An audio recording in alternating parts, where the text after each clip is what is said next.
لائیں کہیں کہ ہمارا رب اللہ ہے، پھر اس پر جم جائیں۔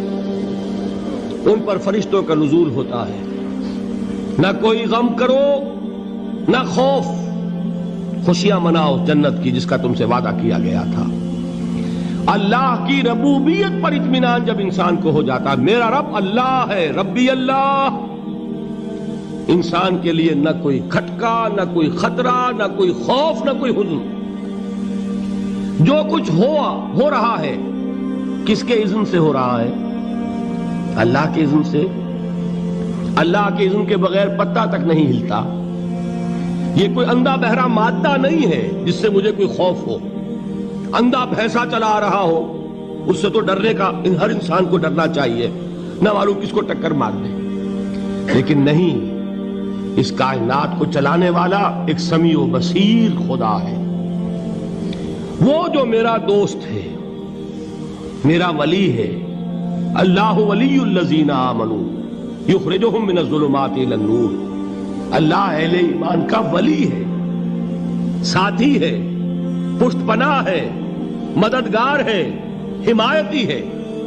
بتائیے جسے یقین ہو جائے کہ اللہ میرا مددگار، اللہ میرا محافظ، اللہ میرا پشت پناہ، اللہ میرا حمایتی، اس کے لیے کوئی خوف ہوگا؟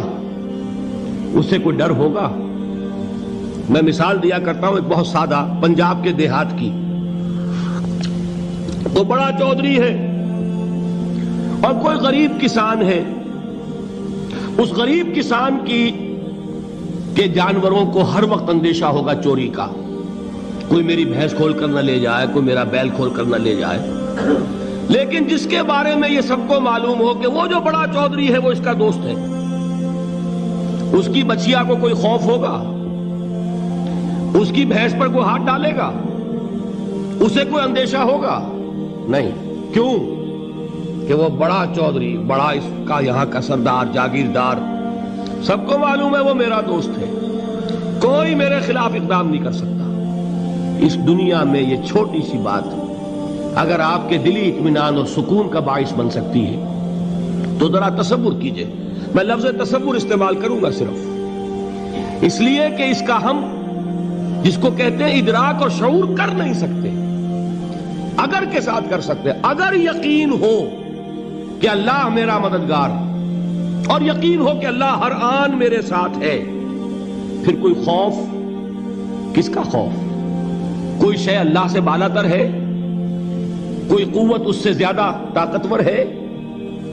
کوئی اس کے ارادے کو بدلنے والا ہے؟ کوئی اس کی مشیت کے آڑے آنے والا ہے؟ یہی بات ہے جو حضور نے فرمائی۔ یہ ایمان کا حاصل ہے لب لباب، کہ دیکھو اچھی طرح اس بات کو ذہن نشین کر لو، اگر تمام انسان مل کر تمہیں کوئی نقصان پہنچانا چاہے نہیں پہنچا سکتے، مگر جو کچھ اللہ نے لکھ دیا ہو، اور تمام انسان مل کر تمہیں کوئی نفع پہنچانا چاہے نہیں پہنچا سکتے، مگر وہ شے جو اللہ نے طے کر دی۔ آپ پھر میں کہوں گا ذرا طاری کیجئے، اسے فرض کیجئے، اسے سوچئے۔ اگر اس حدیث پر ہمارا دل ٹھکا ہوا ہو تو کسی سے ڈر ہوگا؟ یہ مجھے نقصان نہ پہنچا دے، یہ میری رپورٹ خراب نہ کر دے، یہ میری انکریمنٹ نہ رکوا دے، یہ میرا یہ نہ بگاڑ دے، یہ میرے یہ نقصان نہ پہنچا دے۔ اس کا ڈر، اس کا ڈر، اس کا خوف، اس کی خوشامد، اس کے لیے جا کر طرح طرح سے اپنی عزت نفس کو ذلیل کروانا اس کے سامنے، یہ سب کچھ کیوں کرتا ہے انسان؟ جب سمجھتا ہے کہ اس کے ہاتھ میں میرا کوئی نفع ہے، اس کے ہاتھ میں میرے لیے کوئی ضرر ہے، یہ مجھے کوئی غضب پہنچا سکتا ہے، یہ مجھے کوئی نقصان پہنچا سکتا ہے، یہ میرا کوئی کام بنا سکتا ہے، یہ میری کوئی ضرورت پوری کر سکتا ہے۔ اسی کا نام شرک ہے۔ جہاں آپ نے یہ سمجھا کہ غیر اللہ کے اندر کوئی طاقت موجود ہے، وہی شرک ہے۔ بتوں سے تجھ کو امیدیں، خدا سے نومیدی، مجھے بتا تو صحیح اور کافری کیا ہے؟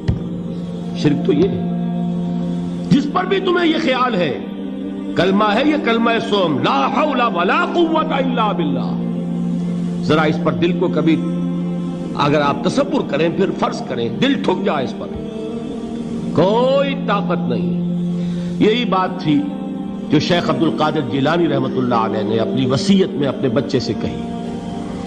11ویں دینے والے ہیں